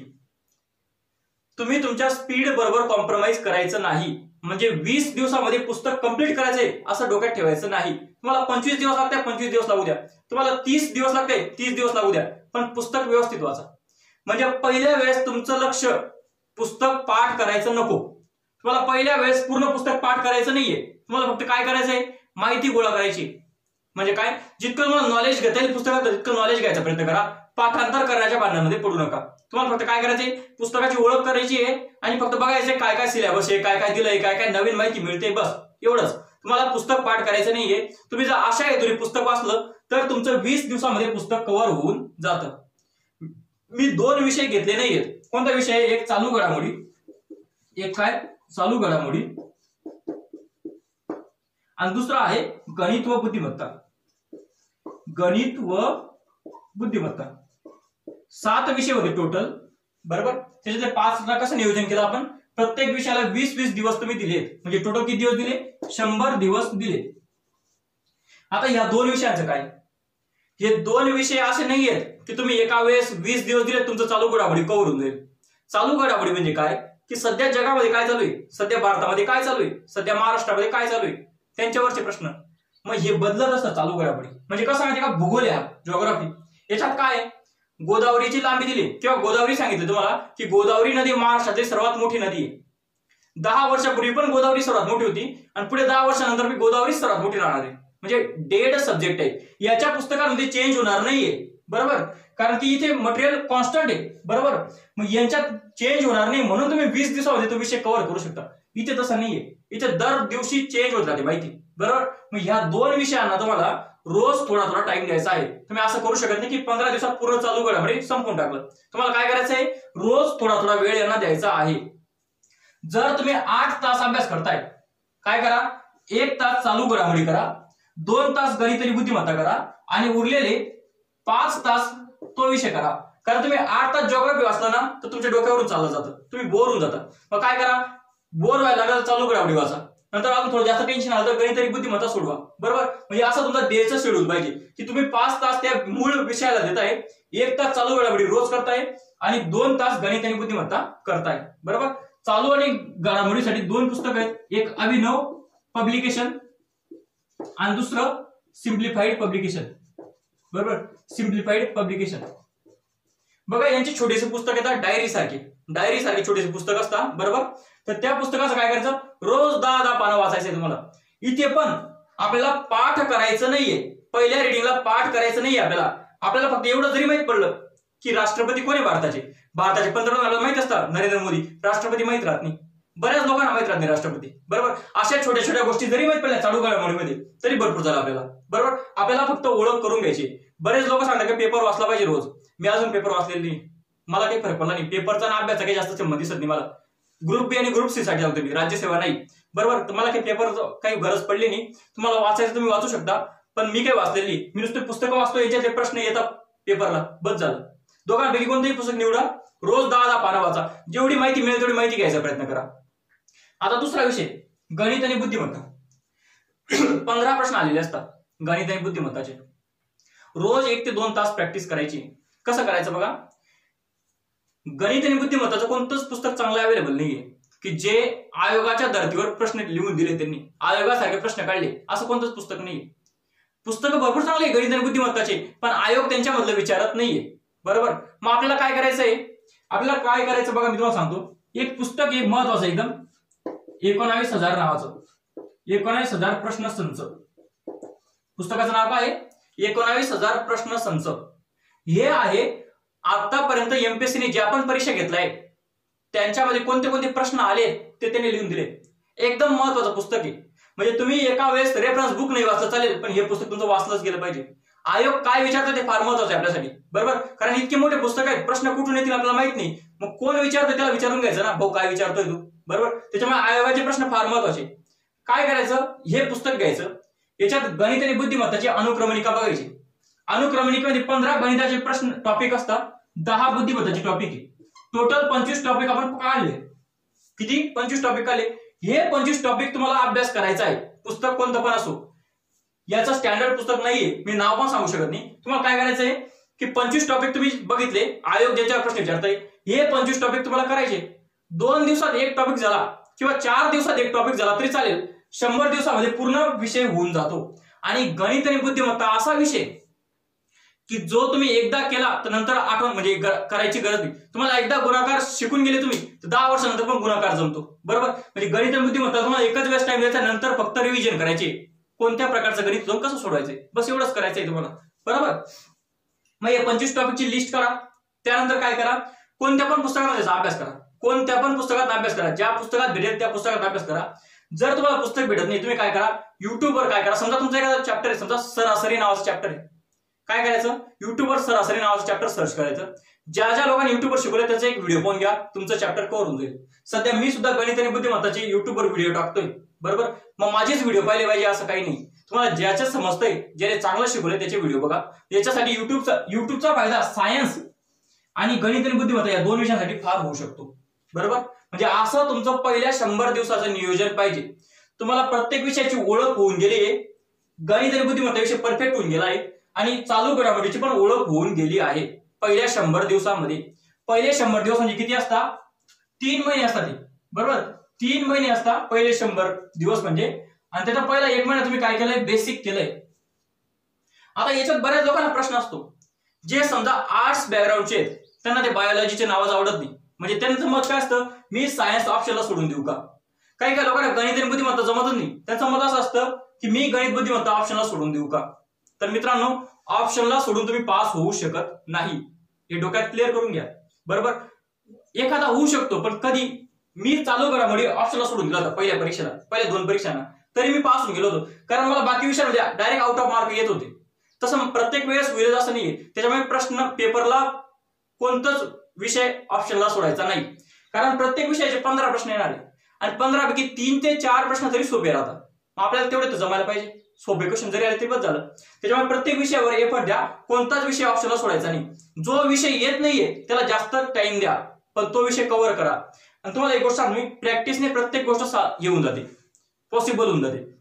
माझं फिजिक्स आणि केमिस्ट्री एकदम चांगलं होतं, पण बायोलॉजी मला अजिबात जमायचं नाही, कारण मी 11वी 12वीला माझं बायोलॉजी नव्हतं, पहिल्यांदाच बायोलॉजी बघत होतो. तर बायोलॉजी मला अजिबात जमायचं नाही. मी बायोलॉजीचा इतका चांगला अभ्यास केला, तर आज मला फिजिक्स आणि केमिस्ट्रीपेक्षा जास्त मार्क बायोलॉजीमध्ये येऊन जातात. फक्त प्रॅक्टिस करायचंय. एक गोष्ट डोक्यात राहू द्या, तुम्हाला अभ्यास करायचा आहे. मग तुम्हाला आज येत असेल का नाही येत असेल, तुम्हाला त्याचा अभ्यास करायचाच आहे. बरोबर, म्हणजे तुम्ही जर PSI झाले आणि एखादा मुलगा किडनॅप होऊन गेला आणि तुम्ही असं सांगणार का तुमच्या सिनियरला की मला त्या गल्लीचा रस्ताच माहित नाही, किंवा मी तिकडे कधी गेलोच नाही, मी जाणार नाही. तुम्हाला ट्राय करावं लागणार आहे का नाही. तसं तुम्हाला अभ्यास ट्राय करावा लागणार आहे. बरोबर, तुम्हाला विषय येत नसेल तरी तुम्हाला अभ्यास करावाच लागणार आहे. त्याच्यामुळे काय करा, चांगल्या मूडने अभ्यास करा की नवीन काहीतरी माहित पडतंय. बरोबर, पण ऑप्शनला सोडू नका. ऑप्शनला सोडून तुम्ही पास होण्याचे चान्सेस एकदम कमी करून घेता. बरोबर, मग ऑप्शन वगैरे सोडायचं डोक्यात काढून टाका. गणित आणि बुद्धिमत्तासाठी तुम्ही युट्यूब वापरू शकता, सायन्स साठी तुम्ही युट्यूब वापरू शकता, याच्यासाठी भरपूर फायदा होईल तुम्हाला. किंवा जिओग्राफीसाठी पण तुम्ही युट्यूब वापरू शकता. ते कसं वापरायचं युट्यूब ते मी पुढे सांगतो तुम्हाला. पहिल्या 100 दिवसाचं नियोजन तुम्हाला समजलं असेल. तुम्हाला MPSC मधला सर्व अभ्यास समजून गेलाय, तुम्हाला सर्व माहिती पडून गेलंय, काय वाचायचंय काय नाही वाचायचंय, काय काय डाटा आहे तेवढं सर्व समजलंय. तुमच्या लक्षात नाहीये, फक्त तर तुम्हाला माहिती पडून गेलंय. पहिल्या रिडिंगला पाठांतर करायचं नाही. बरोबर, दुसरा, हे पहिले 4 महिने चालले गेले तुमच्या MPSC मध्ये. आता पुढचं, आता दुसरी रिडिंग करायची आपल्याला. आता काय करायचंय, दुसरी रिडिंग करायची आहे.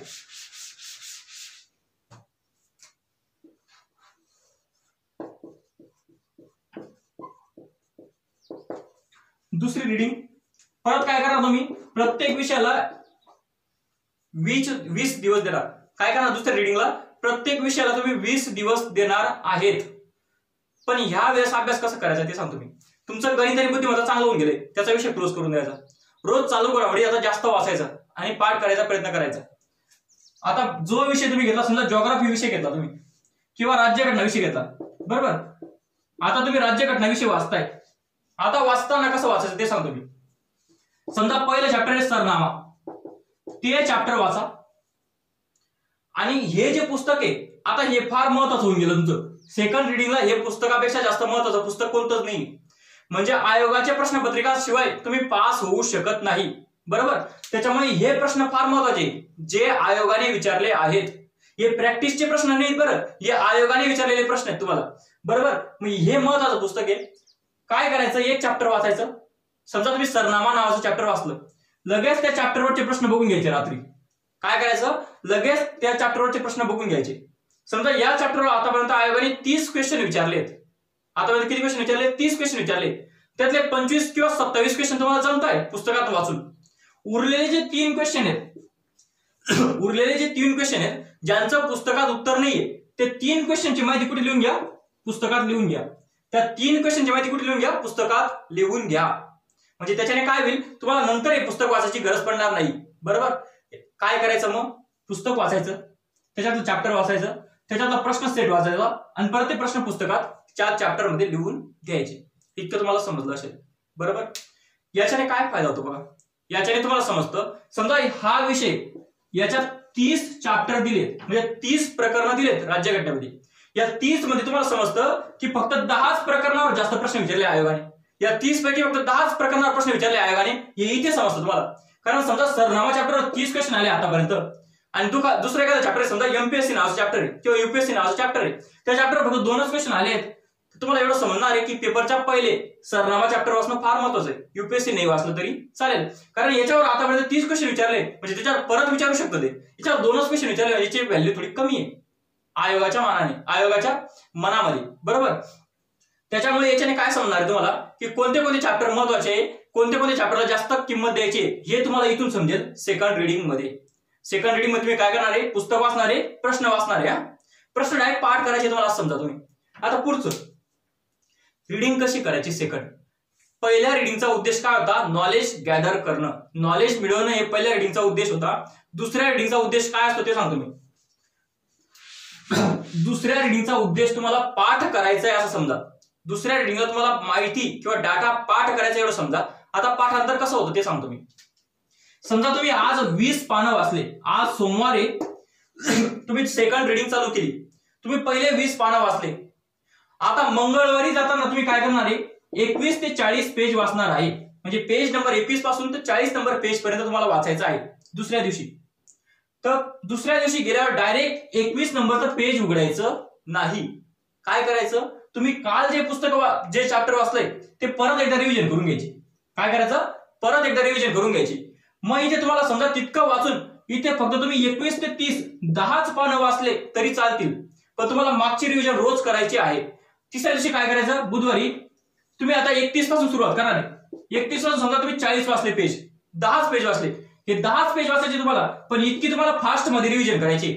म्हणजे काल जे तुम्ही वाचलंय ना ते तुम्हाला फास्ट मध्ये बघायचे, जास्त डोक्याला ताण नाही. काल जे वाचलंय ते आपल्याला आज आठवतं, इतकी मेमरी आपली चांगली असते.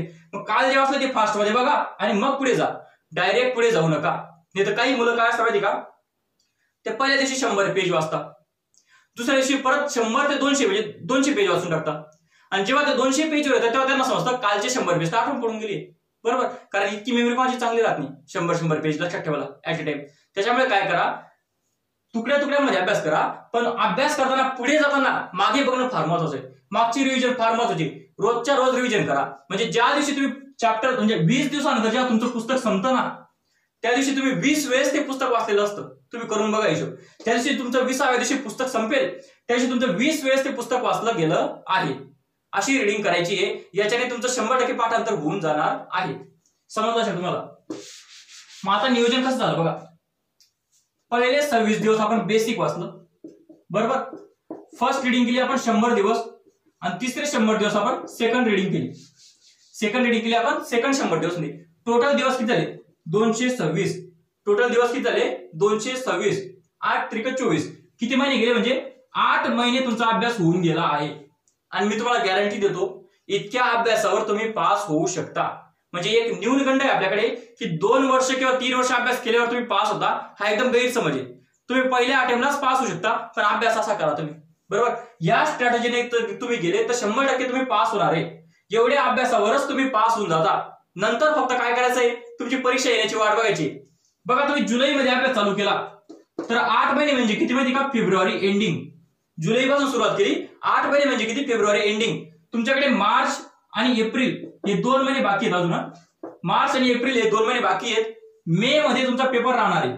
मे मध्ये तुमचा पेपर राहणार आहे. हे 2 महिने जितकं जास्त रिव्हिजन करता तितकी रिव्हिजन करा. या 2 महिन्याचं नियोजन तेव्हा करावं लागतं की तुमचे हे विषय कसे झालेत, कोणता विषय चांगला झालाय, कोणता विषय कमी झालाय, याच्यावर 2 महिन्याचं नियोजन राहतं. ते आत्ताच करून फायदा नाही. पण जर तुम्ही असा अभ्यास केला तर 8 महिन्यात तुम्ही 100% पास होण्या इतका तुमचा अभ्यास होऊन गेलाय. नंतर फक्त रिव्हिजन मॅटर करेल. रिव्हिजन किती चांगली करता तुम्ही त्याच्यावर तुमची पासिंग होणार आहे. असं नियोजन करून तुम्ही पास होऊ शकता. इतकं तुम्हाला समजलं असेल, बरोबर. म्हणजे तुम्हाला माझा गोष्ट सांगतो. 25 जून 2016 मी एमपीएससी स्टार्ट केली. 25 जून 2016 मी एमपीएससीचा अभ्यास सुरू केला. 2-3 महिने मला समजलंच नाही काय वाचायचंय. मी अभ्यास सुरू केला ओरिजिनल 8 नोव्हेंबरला. रियालिटी मध्ये मी 8 नोव्हेंबरला अभ्यास सुरू केला. 8 नोव्हेंबरला मी इकॉनॉमिक्सचं पुस्तक उघडलं होतं. 8 नोव्हेंबर, डिसेंबर, जानेवारी आणि फेब्रुवारी 4 महिने चांगला अभ्यास केला मन लावून. 12 मार्चला पीएसआय ची परीक्षा होती. ती परीक्षा मी पास होऊन गेलो होतो. 12 मार्चला पीएसआय ची परीक्षा होती, ती परीक्षा मी पास होऊन गेलो होतो 4 महिन्यातच. त्याच्या आधी मी थोडा अभ्यास केला होता, असं नाही की काहीच अभ्यास केला नव्हता, पण तरी इतका सिरियस नव्हता केला. मी 4च महिने चांगला अभ्यास केला, मी पीएसआय पास होऊन गेलो. तुम्ही जर 8 महिने अभ्यास केला ना तर तुम्ही पहिल्या 5 मध्ये येऊन जाणार पहिल्याच परीक्षेत. तुम्हाला दुसरी परीक्षेची गरज पडणार नाही, बरोबर. त्याच्यामुळे जी स्ट्रॅटेजी सांगितली तसा अभ्यास करण्याचा प्रयत्न करा. इतकं तुम्हाला समजलं असेल. आता हे झालं अभ्यासाबद्दल. हे काय झालं अभ्यासाबद्दल. आता थोडं वेगळ्या गोष्टी सांगतो मी.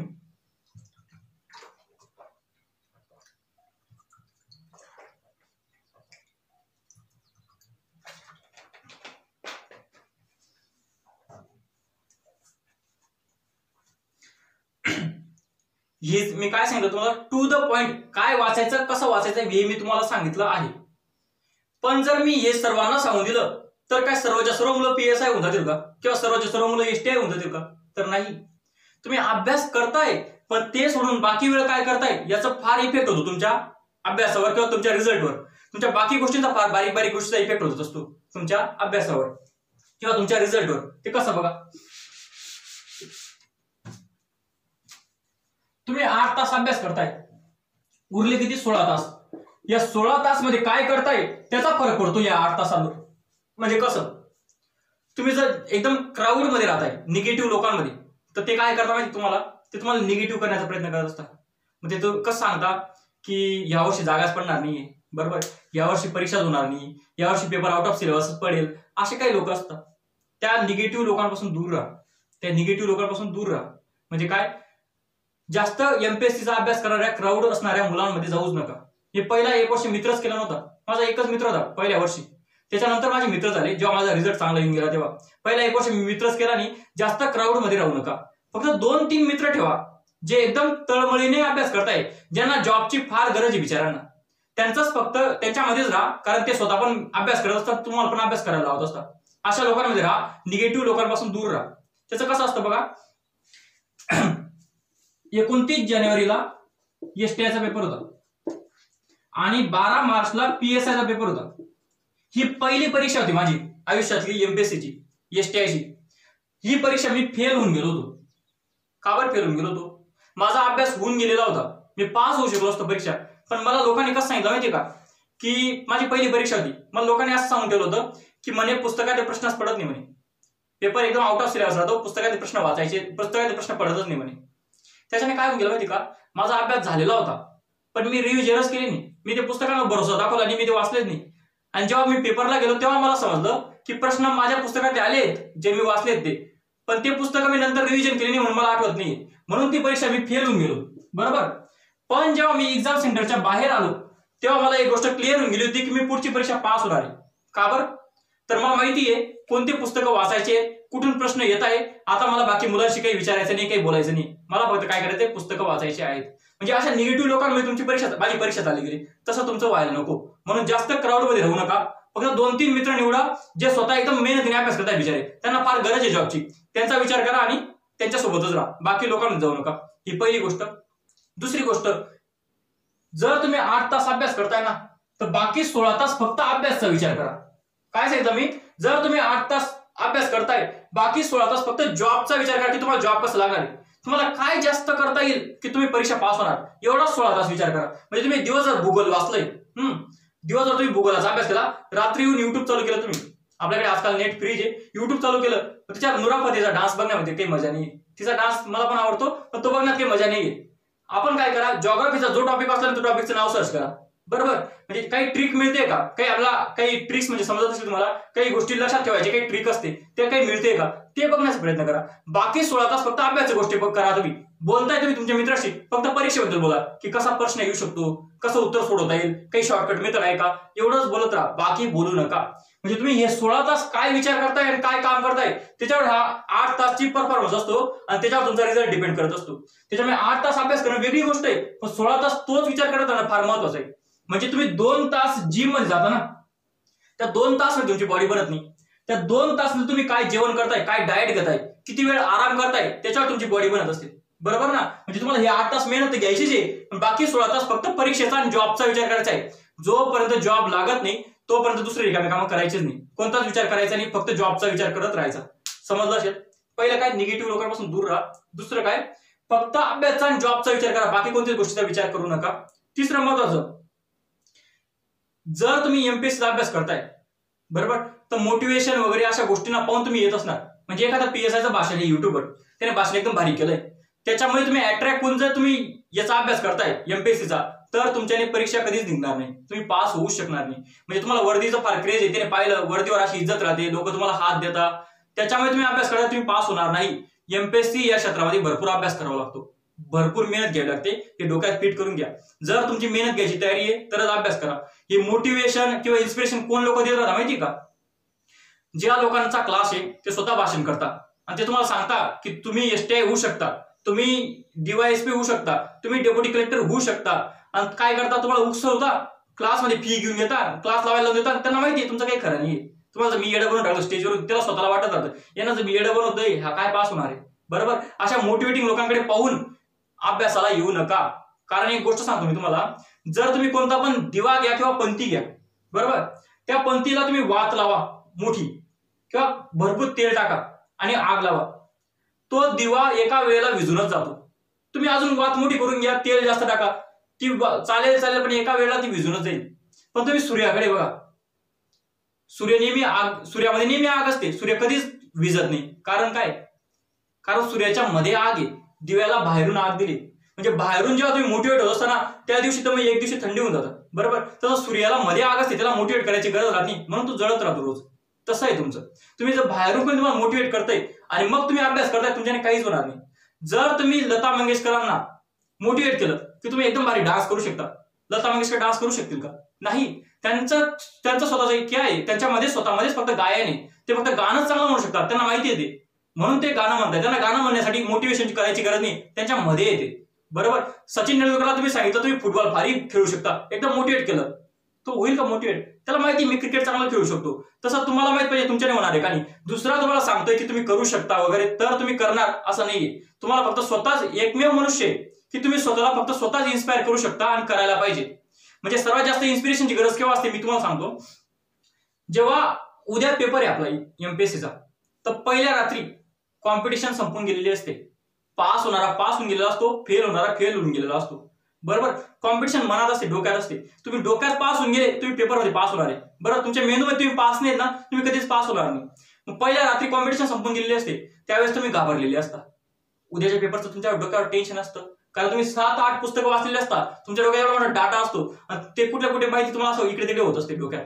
त्यावेळेस तुम्हाला खरे तुम्ही घाबरलेले असता ना, त्यावेळेस तुम्हाला इन्स्पिरेशनची गरज असते. अशा वेळेस तुमच्याजवळ कोणीच राहत नाही. त्यावेळेस फक्त तुम्ही स्वतःला इन्स्पायर करू शकता की मला उद्याचा पेपर पास व्हायचंय. त्यामुळे इन्स्पिरेशन वगैरे या बाहेरच्या लोकांनी दिलं तर काही कामाचं नाहीये. तुम्हाला स्वतःला वाटलं पाहिजे की मला पीएसआय व्हायचंय किंवा मला नोकरी लागायचंय गव्हर्नमेंट सेक्टरमध्ये, तरच तुम्ही अभ्यास करू शकता, तरच तुम्ही अभ्यास करायला या. आणि शेवटचं, वेळेला महत्व द्या. सर्वात महत्वाची गोष्ट आहे, जर तुम्ही वेळेला किंमत दिली नाही तर तुम्ही आयुष्यात काहीच करू शकत नाही. तुम्ही बघा, एक समाजातला यशस्वी माणूस घ्या आणि एक अपयशी माणूस घ्या. अपयशी माणूस काय करतो माहिती का? गावामध्ये जातो, 10 लोकांना हात देतो, तिथे टाइमपास करत बसतो. एक यशस्वी माणूस फक्त स्वतःच्या कामापुरतं बोलतो, तिथून निघून जातो आणि आपल्या कामाचा विचार करत असतो. हीच आहे, तुम्ही वेळेला महत्व देणार तरच वेळ तुम्हाला किंमत देईल. आणि तुम्ही बघा सगळीकडे असं चालू आहे, त्याच्यामुळे वेळेला महत्व द्या. बाकी कुठे टाइमपास करू नका, बाकी फक्त अभ्यासाचा विचार करत राहा. 16 तास मी तुम्हाला सांगितलं ना, असं नाहीये की तुम्ही 8 तास अभ्यास केला म्हणजे बाकी 2 तास काही पण करणार. 2 तास तुम्ही काही पिक्चर बघताय किंवा काही बघताय. मी पहिल्या 1 वर्षी एक पण मित्र केलेला नव्हता, फेसबुक व्हॉट्सअप काही चालू केलेलं नव्हतं. बरोबर, पहिल्या म्हणजे मी अजून पण कोणत्याच लग्नाला जात नाही, कुठेच नातेवाईकांना फिरत नाही. म्हणजे असं नाही की नातेवाईकांना फिरलं नाही पाहिजे, बरोबर, पण आपला टाइम कोणता आहे? बरोबर, एखाद्या ठिकाणी लग्नाला गेलं नाही तर त्याला राग येऊन काय होणार नाही. बरोबर, पण आपला टाइम चालला गेला म्हणजे कसं असतं माहिती का मित्रांनो, जर तुमचा 15 एप्रिलला पेपर आहे, 15 एप्रिलला समजा तुमचा पेपर आहे, 11 ते 12 वाजता पेपर होणार आहे.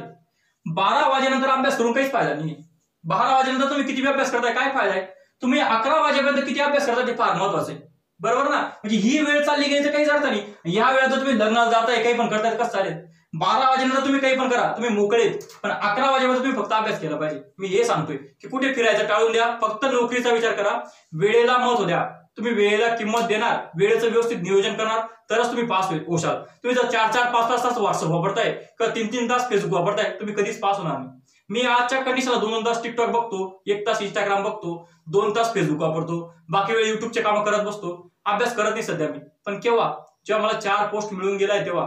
पहिल्या वर्षी जेव्हा मी अभ्यास करत होतो एमपीएससीचा, ना मी बर्थडे केला होता स्वतःचा, ना कोणाच्या बर्थडेला गेलो होतो, ना फेसबुक ओपन केलं होतं, ना चॅटिंग केली होती. बरोबर, त्याच्यामुळे मला रिझल्ट येत गेले. तसंच तुम्हाला पण करावं लागेल. पहिला 1 वर्ष कोणालाच भेटू नका, फक्त अभ्यास करा. एकदा तुमचा अभ्यास होऊन गेला, तुम्हाला 1 नाही 4 नोकऱ्या लागणार आहेत. बरोबर, अशा पद्धतीने अभ्यास केला, वेळेचं व्यवस्थित नियोजन केलं, चुकीच्या लोकांमध्ये राहू नका, बरोबर लोकांमध्ये राहा, लोकांचे सल्ले ऐकत राहा. कोणी आपल्याला चांगलं सांगताय ऐकून घ्यायचा प्रयत्न करा. जर आपला रूम पार्टनर आपल्याला सांगतोय की अनिकेत तू जास्त वेळ मोबाईल खेळतोय, तुझा टाइमपास होतोय, अभ्यास कर, तर त्याचं ऐकून घेतलं पाहिजे. त्याला असं म्हणायचं नाही तू कोणता पास आहे, असं कधीच कोणाला बोलायचं नाही. कोणी जर चांगलं सांगत ऐकून घ्या, अभ्यास करा, तुम्ही 100% यशस्वी होणार आहे. हे फील्ड तुमच्यासाठी जे, फक्त काय करा, अभ्यासाचं व्यवस्थित नियोजन करा, जी रियालिटी ऍक्सेप्ट करा की इतकी मेहनत घ्यायची आहे, तरच तुम्ही पास होणार आहे. बरोबर. माझ्या शुभेच्छा तुमच्या सोबत आहेत. जर तुम्हाला काही अडचण आली तुम्ही मला कमेंट करू शकता, मी नक्की त्याचा प्रयत्न करेल सांगायचा. बरोबर. घरीच राहा, सुरक्षित राहा. जय हिंद, जय महाराष्ट्र, जय शिवराय.